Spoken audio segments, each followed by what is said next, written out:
tentang seorang yang melakukan dosa-dosa besar, dosa-dosa kecil, kemudian dihisab oleh Allah dengan hisaban yasira. Kata Allah kepada para malaikat, "I'ridu alaihi sigara dhunubihi warfa'u anhu kibaraha." Kata Allah, tampakkanlah bagi dia dosa-dosa kecilnya. Adapun dosa-dosa besarnya jangan dulu tampakkan. Maka dipaparkanlah kepada dia, ini dosa-dosamu, dosa-dosamu, dosa-dosamu. Maka dia ketakutan. Dia bilang, iya ini dosa-dosaku. Kemudian kata Allah, rubah dosa-dosanya menjadi apa? Kebaikan-kebaikan. Dirubah menjadi apa? Kebaikan.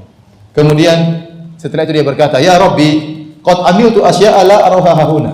Ya Rabbku, dia malu kalau diungkap kebaikan-kebaikannya. Yang diungkap baru kebaikan-kebaikan kecil, yang diungkap baru keburukan-keburukan, dosa-dosa kecil, dosa-dosa besarnya belum Allah tampakkan. Waktu diungkapkan dosa-dosa kecil dia sudah ketakutan. Dia sudah ketakutan. Ini belum yang dibongkar yang apa? Yang besar-besar. Dia sudah ketakutan. Terus tiba-tiba Allah mengatakan, itu dosa-dosa kecilnya rubah jadi kebaikan. Maka dia bilang, "Ya Allah, mana yang besar-besar saya belum lihat?" Paham? Padahal tadinya dia ketakutan. Setelah tahu ternyata dosa-dosanya dirubah jadi kebaikan, dia minta diperlihatkan dosa-dosa besarnya. Dia mengatakan, "Ya Rabbi, qad amiltu asya'a." Saya sudah melakukan dosa-dosa yang lain. La arahuna, kok belum diperlihatkan? Ya. Nabi tertawa waktu menyampaikan hadis ini. Ya. Jadi inilah hisaban yasiran, tidak detail, ada sampel-sampel saja, tidak seluruhnya. Adapun hisab munaqasyah, ini yang berbahaya. Ini yang berbahaya. Ini bukan hisaban yasiran, tapi hisaban asiran, hisab yang berat. Ya. Yang dikenal oleh para ulama dengan al-munaqasyah. Kata Al-Hafidz Ibnu Hajar dalam Fathul Bari, wal muradu bil munaqasyah, kata Nabi, man nukishal hisab, barang siapa yang disidang, dimunaqasyah, dihisab, uzib, maka dia akan tersiksa. Tersiksa dari dua sisi.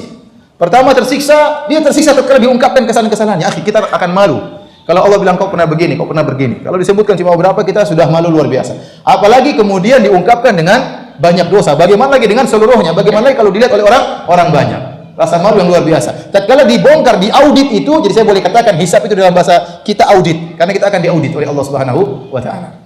Ya, seperti ada petugas pajak kemudian audit, kan waduh kita berusaha sembunyi-sembunyikan, ketahuan juga. Nah, itu namanya audit ya, diaudit. Dosa kita semua teraudit, amal kita teraudit. Ya.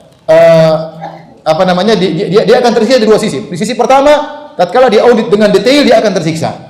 Yang kedua, setelah itu dia akan disiksa di neraka jahanam. Maka Rasulullah SAW mengatakan, "Man nukishal hisab udzib," barang siapa yang dimunaqasyah, tatkala dihisab, diaudit, maka dia akan tersiksa. Kata Al-Hafidz Ibnu Hajar, wal muradu bil munaqasyah, yang dimaksud dengan munaqasyah al-istiqsa, yaitu detail seluruhnya, fil muhasabah, yaitu lengkap detail tatkala muhasabah, wal mutalabatu bil jalil wal haqir, dan semuanya diungkap, baik yang kecil maupun yang besar, wa tarkil musamahah, dan tidak dimaafkan.